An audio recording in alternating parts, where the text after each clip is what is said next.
I'm still working with this new Kentmere 200 black and white film.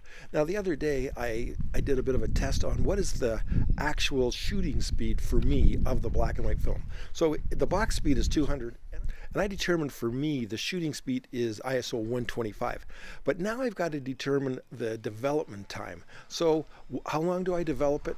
I like a great shadow and I like a great highlight, and I don't mind burning in the highlights a bit, but I don't want to have it blocked up where I just can't burn it in. So I'm going to dial back the highlights a bit, and I can do that through my processing time.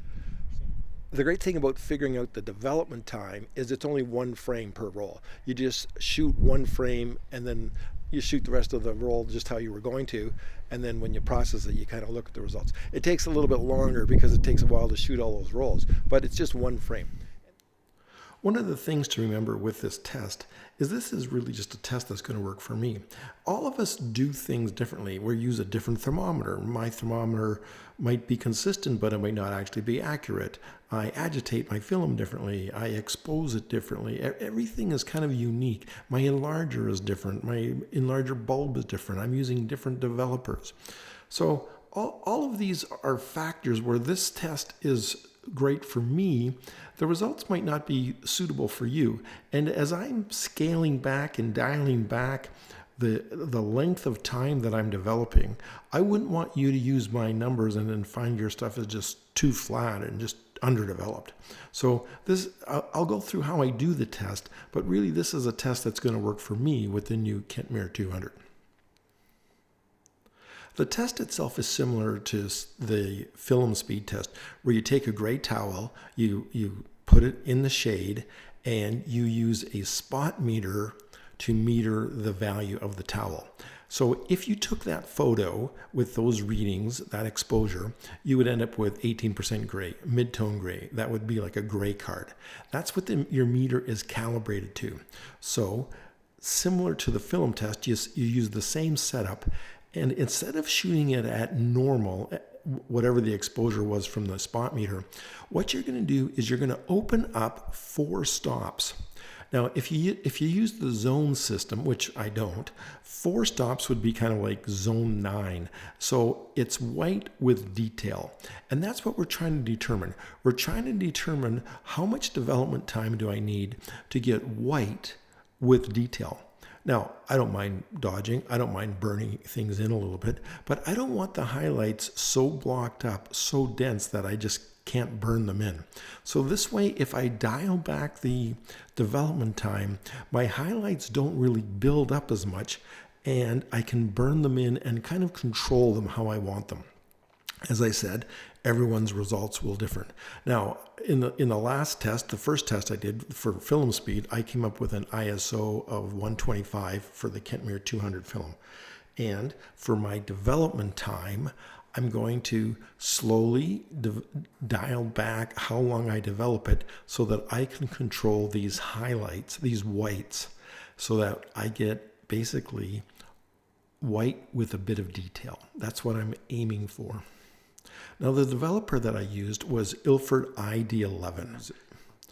And the proper development time, if you mix it 1:1 at 68 degrees or 20 Celsius, the proper development time is 8 minutes and 45 seconds.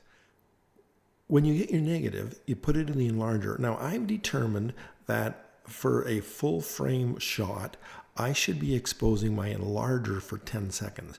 So 10 seconds was what I needed to get a pure black if I was using a negative that was underexposed 4 stops. So 10 seconds is the key. So I take this picture of the towel and I process it at 100%, which is 8 minutes 45 seconds. And I put that neg in my enlarger and I make a print. And you know what? It's pure white. There is no detail. There's no detail at all. You could burn it in, but it would take maybe 30 seconds to burn it in. So it's just overdeveloped. So what I've determined from that first run was my development time of 8 minutes 45 seconds is too long for my system.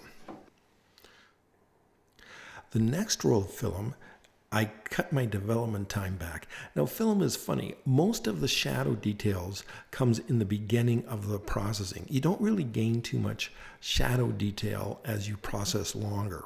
The highlights build up, but the shadows stay the same. So on my second test, I used 80%, which is about 7 minutes. So ID-11, 7 minutes. And again, I put that in my enlarger. I did a 10-second exposure. And then I kind of did a test strip. So I've got a 10-second exposure, then I gave it another 10, another 10, another 10. And I'm able to determine that, yeah, I could print this if this was the highlights, but it's still a little bit denser than I want. So the next time I'm shooting this film, I take another frame, take a picture of the towel, open up 4 stops. Now I'm going to process for 6 minutes, 10 seconds. So that's about 70% of full processing development time. And you know what? Now I'm making progress. I'm starting to, at 10 seconds in my enlarger, it's still pure white. But I'm starting to, at 20 seconds, get a little bit of detail. A little bit of detail is what I'm looking for. So maybe a good working time would be 6 minutes, 10 seconds, which is 70%. I also did one at 5.5 minutes, which is about 60% of the normal development time. And at 60% or 5.5 minutes, I found I've got a little bit of detail in that white, and I'm just starting to get it. Again, you'd have to burn in maybe 1 stop. I don't mind burning in a little bit, but about 1 stop is perfect. So I've determined that for me to get white with a bit of detail, my development time is going to be about 70% of what should be normal, of what I should be using, of what is recommended. 70%, which is about 6 minutes and 10 seconds with the ID-11. Now, as I said, this is only going to work for me, but you can understand how to get that number. Your number will be different. But I'm going to shoot this film at ISO 125, and I'm going to process for about 70% of normal, and I should be able to get a negative that has great shadow detail and highlights that aren't blown out, which is what my goal is. You'll always be tweaking it. It never hurts to do another test in a month or so to just make sure you're still on target with all this.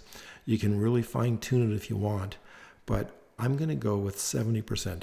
I did test at 60%. I just felt 70% might be a great place to work with. So that was the results that I came up with.